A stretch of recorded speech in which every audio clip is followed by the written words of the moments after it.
don't know if it's because of the live action series on Netflix. I don't know if it was because I was promised the greatest tournament arc in anime history. Or I don't know if it's just because of my Hunter x Hunter withdrawals, but I watched Yu Yu Hakusho's anime for the first time ever in 2024. And I learned a lot actually. I noticed a lot actually. And I bet I can convince y'all that it's more than worth your time in 2024. Cause let's be honest, I'm trying to convince those of us born in the TikTok era of anime watching. But after watching this, a couple things came to my realization. This might be the best English voice acting I have ever heard. And then Togashi is weirdly good at hiding really dark themes in otherwise cheery atmospheres and then ripping the covers off at the last second. 3, it was a blessing to go to sleep every night with the grooviest anime intro I've ever heard in my life. And trust me, groovy is the perfect word for that exact song. And Yusuke Urameshi is a protagonist that constantly subverted any expectations I had just purely based off his decision making. All the way to the end. If you know, you know. But no spoilers, y'all. But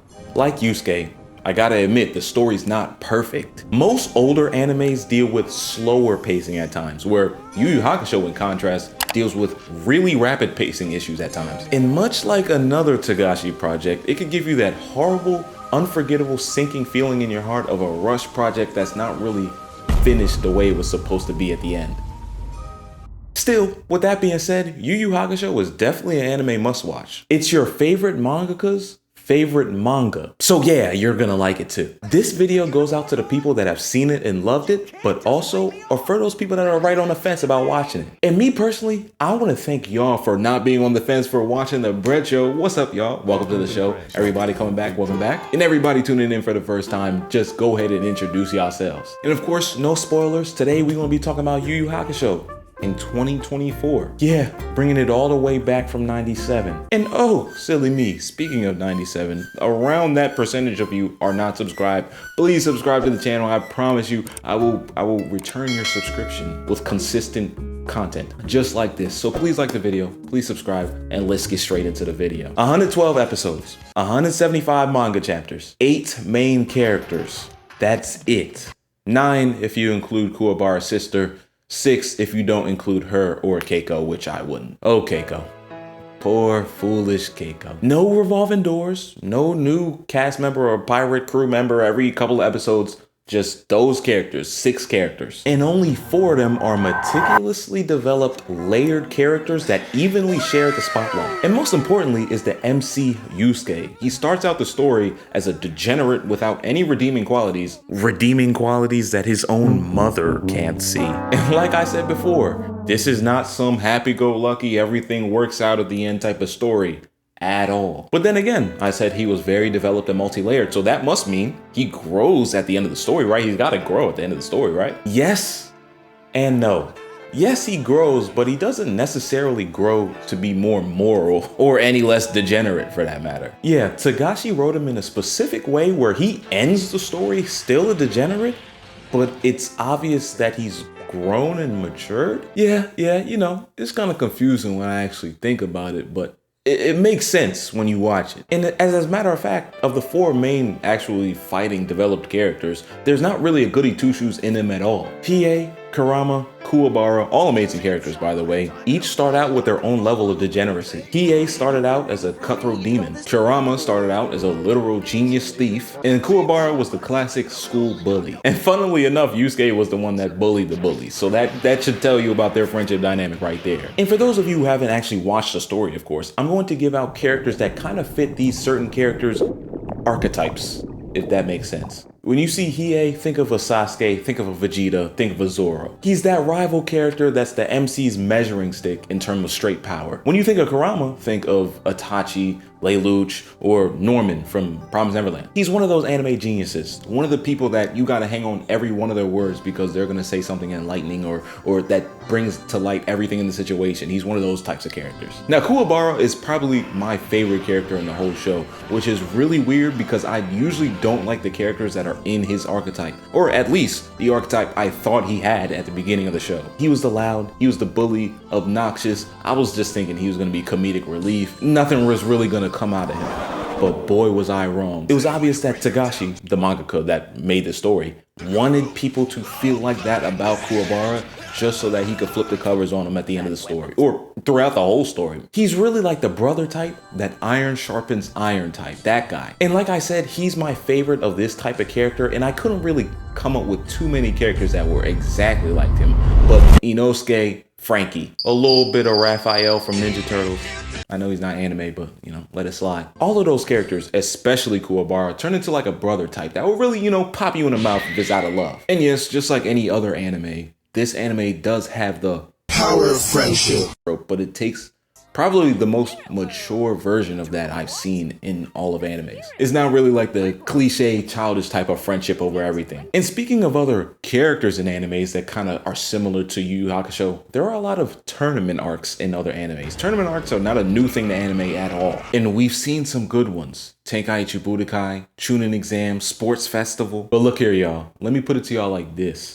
There's nothing like the Dark Tournament. Now, a little bit of a side note here, but I personally believe that this is the reason why Togashi dodges every tournament arc he makes and creates in future projects, even beyond Yu Yu Hakusho, into his later career. He literally sets them up and then evades them at the last second. The Hunter Exam's final round, Hunter x Hunter's Heaven's Arena, and Three Kings. Because the Dark Tournament fed generations. You don't need no other. That's how good this is. And I'm not about to give you no spoilers, but I'm gonna be concise to entice. You know what I'm saying? But if somebody were to ask me what Yu Yu Hakusho was about, which I'm assuming you guys are doing by clicking on this video, you can't go without mentioning the Dark Tournament. You might as well just point them to the Dark Tournament. It puts every character, every story arc, every relationship dynamic under a microscope, all in just a tournament arc. Just for all those arcs to wrap together and meet up in the final round of the tournament. Even the arcs that started way before the tournament started. Here are examples of sentences you'll say while watching the Dark Tournament. Oh wow, no, he crazy strong now. Hey, what? That's unfair. Hey, what? That's racist. Bro, is it really worth all of that? Wait, what do you mean it's over? All sentences you'll say. And of course, I won't spoil anything, but I do have to mention the main villain, the Toguro brothers. They feel like demons of demons, literally, commits heart-stopping acts in the middle of the tournament. Toguro puts dark in Dark Tournament and sets the tone for the rest of the series, even in his absence, with some evidence that you gather while watching the show. And since we're doing character comps, I would probably comp Toguro to Frieza. Actually, no, Cell fits Toguro more than Frieza. Each round of this tournament was tiring to watch. In a good way. I said before, Yu Yu Hakusho was 112 episodes. The Dark Tournament, this right here, is 40 of them. It's just got great pacing, especially with the way Togashi is able to beautifully write. He might be the best at writing sensei to student relationships. And after the Dark Tournament is over, there's really no disappointment because he wraps the next arc in the finale of the Dark Tournament. And the arc after that is an S tier arc that makes you question your own humanity. But even though the next arc is legitimately an S tier arc, it is not the Dark Tournament, which I'm only saying to really boost how good the Dark Tournament is. Togashi really took that to the pen. For real. There's a variety of villains, from sleazy to overpowering to, oh my gosh, I really hate that guy. And I said that Togashi was really good at writing master-student relationship dynamics. He's also really good at writing a villain that is so philosophical, he makes you see his side. Remember that S tier arc I was telling you about? Yeah, Sensui's in that arc, and if I had to compare him to another villain, it would be Merwin. They almost perfectly mirror each other. And funnily enough, Sensui almost perfectly mirrors Yusuke, which should tell you a lot about Yusuke. And another good thing about this being a Togashi work is that it's over. It's like dead. It's like there's no hiatus, there's nothing. It's over. It's wrapped up.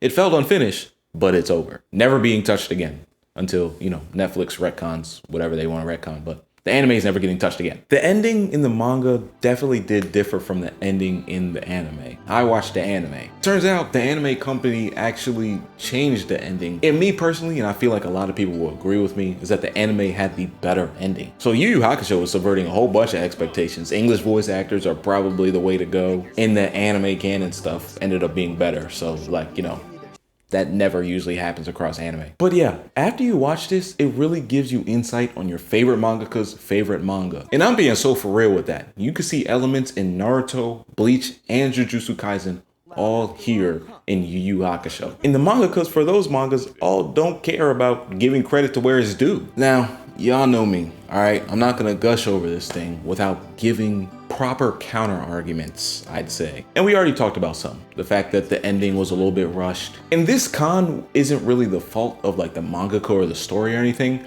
I would just say for me, when you watch it, when you boot it up for the first time, the animation is going to be pretty dated. Like, I'm not going to lie to you. Like, it is going to be very visually noticeable. So if you get over that, then you have a good show on your hands right there. And so other than the fact that it was dated, or the fact that, you know, the ending was a little rushed and weird, I can't think of any other cons outside of that last arc. That last arc, I'm not gonna lie, that last arc was crazy. Togashi obviously wanted to end the story after the black tapes chapter or whatever. Kuwabara obviously had great moments. In the Three Kings arc, there were 4 characters main to the story and 3 kings. Somebody was left out, and the person that was left out was like, you're gonna leave out that guy? You can figure out a way to fit him in somehow. But nah, you kind of got left in the dust. And it was like, damn, that kind of hurt. And then the hero and savior of the day became a character that we don't know. But other than that, it's a great show. It is an experience, for real. In anything I do, whether that's sports, whether that's gaming, whether that's anime, whether that's opinion, whatever, I feel the need to become a historian whatever I do. So that when I watch anime, my knowledge doesn't start at Naruto and end and Jujutsu Kaisen. Going back to these older works really show me the evolution of the philosophies, evolution of the styles, evolutions of everything. And you can see how things grow, change, and really stay the same over decades and decades of work and time. So yeah, I think that's pretty interesting. Another thing I just thought of, I never came up with a character count for Yusuke. The closest thing to Yusuke, surprisingly, is not Gon at all. It's Ichigo. Ichigo is the closest thing to Yusuke. Both Ichigo and Yusuke are good at fighting. They're not like a lot of anime MCs, they start off sorry at the beginning. No, that's not Ichigo or Yusuke. They start out pretty capable in the beginning. Ichigo's not as much of an asshole, but you get the kind of archetype it is. But yeah, thank you for watching this long. Thank you for staying this long. If you watch and you stay this long, I promise you, you will like all of my other videos. And please like this video. And please also subscribe, you know what I'm saying? Join the gang, join the squad. Subscribe, join the squad, join the gang, you feel me? It's Kyle, it's The Bread Show. Spread love, give inspiration in all you do. Check out the streams. Everybody checking out the streams, I see y'all. I appreciate y'all. Thank you. Peace out. Welcome to The Bread Show. Take 2.